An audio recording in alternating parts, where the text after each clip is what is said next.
I wonder if it was more the interactions with Kyler that were caught on television. So. Yeah, you think like that had to be more to it than that? I just think the whole entirety of that relationship dynamic is what played out. I think that it's the way they handled their business in losing. It just didn't seem like Kingsbury had the control that was necessary, for them to get through some of the things they were seemingly going through, like the whole contract situation.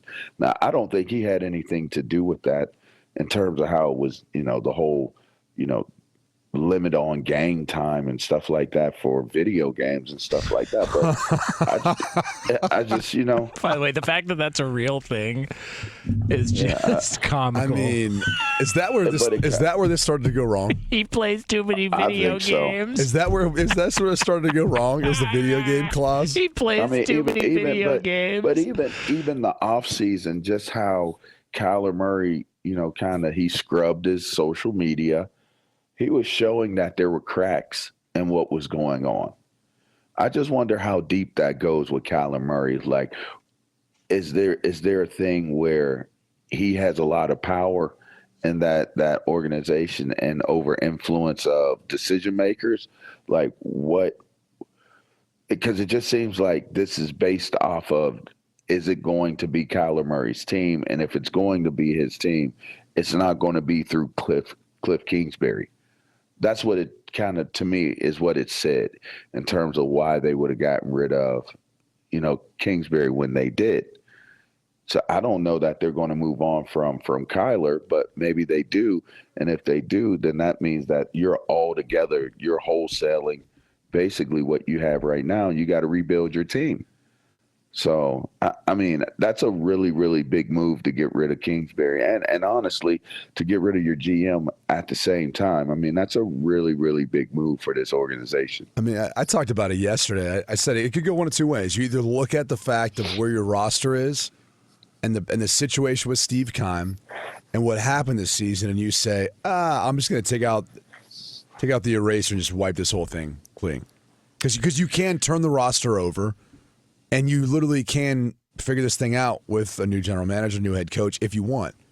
But I still think they have good people within their front office. I mean, that's the tough thing about going and hiring a new general manager is they might want to bring in their own people. Guys like Adrian Wilson do a hell of a job.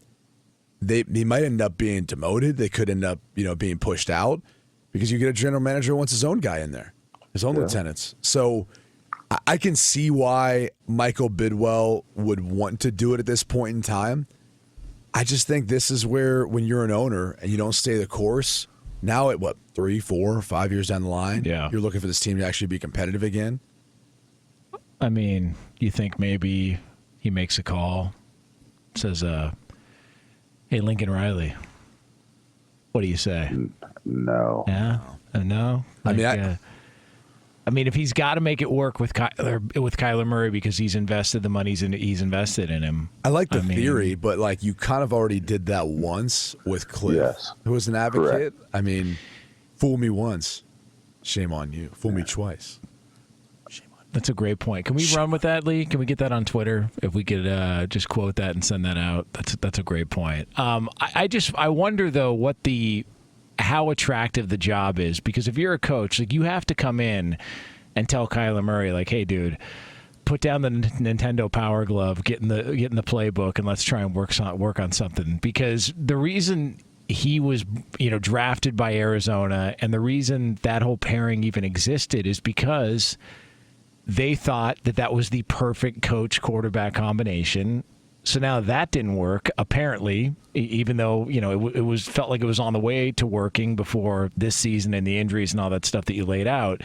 So then who's the ideal coach there? I mean, if Kyler Murray can't handle some of the conversations and hard discussions that have been had there in the past couple of years with people that were brought in there to help groom him and make him an NFL quarterback, Sean Payton rolls in there and says, no, we're doing it this way? Kyler Murray's going to get a red ass again, and he's not for long there in Arizona? It just feels like they're in a tough spot. They're going with Kyler moving forward, but what are those conversations going to be like? I mean, that's the thing is the way we're talking about it's like Kyler's the problem. I mean, he's the only one that survives all this, right? Everyone gets a new deal. You get a deal, you get a deal, you get a deal, and then everyone gets fired, but Kyler's the only one there, and you think he's the biggest pain point of whoever the next head coach and general manager is. Like, isn't that kind of telling of something? Okay, so LaVar, you called the Browns-Lions game last year, and I remember we were talking about it on the air, and you got a vibe that things weren't all that great with Baker Mayfield and the rest of the team and the organization. Like, just, you felt like there was some stuff going on there. And as it turns out, he's no longer a Cleveland Brown, and you move on. Brady, you called Arizona as Kliff's second to last game as head coach. Yeah. Did you get a vibe that there was something going on there? Yeah, obviously. I mean, you could kind of tell based on the coaching staff who, talking to them before the game, like they didn't know. They were like, well, see if we'll be here next year. Like, it was that sort of vibe. But I also think, when you get to that point, coaches a lot of times realize when you're talking to a guy who's calling the game, like they want to kind of help paint the picture of the struggles they've been through and why they should stay or what they've been dealing with. When I talked to Michael Bidwell, I got the sense things were definitely up in the air. And I don't know that had they won the last two games, it would have made a difference. I mean, it's hard to think that it wouldn't have helped. And you couldn't have made the case that, hey, they're still playing for him. You've got a fourth-string quarterback who's come in here. He's winning with him. You could have made those cases. It was just an uphill battle, though. Back-to-back weeks on the road to finish. And not that they couldn't beat Atlanta. That was a close game. But San Francisco, I mean, come on. They weren't beating San Fran.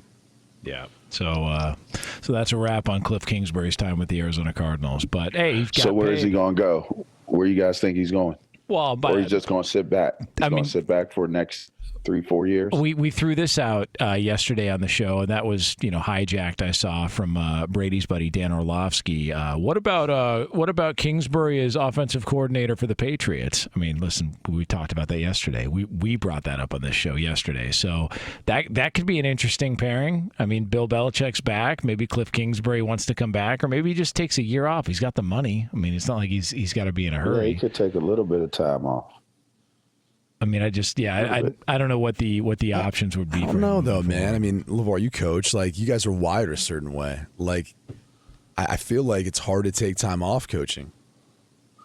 I mean, what's out there at the college level right now? Well, that's the thing though about like Kingsbury, wherever he goes next. Like, I mean, I don't think he's looking at a head job. Like, those have mostly been filled now. So you'd have to be going OC, and I think if he was going to be an OC, someone would probably hire him in the NFL. I mean, it's not like his offenses can't produce or he isn't creative or doesn't have stuff.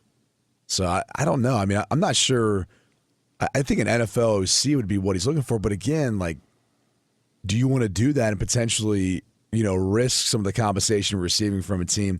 You get fired. Yeah, like I'm going to sit down and think about that. For a year or something, right? Yeah, absolutely. And here's the other thing I'll say is, depending on the breakup with the team, you get some head coaches who are like, no, I'm not working. And if I do, I'm going to consult for free because I want that owner to pay me every damn cent that he owes me. You saying that's happened before? From I think there's the AFC or anything there's like coaches who do that when they get fired. They wait for that big check to come in on Christmas Day. There's some coaches who do that. I'm just saying. What a business, man.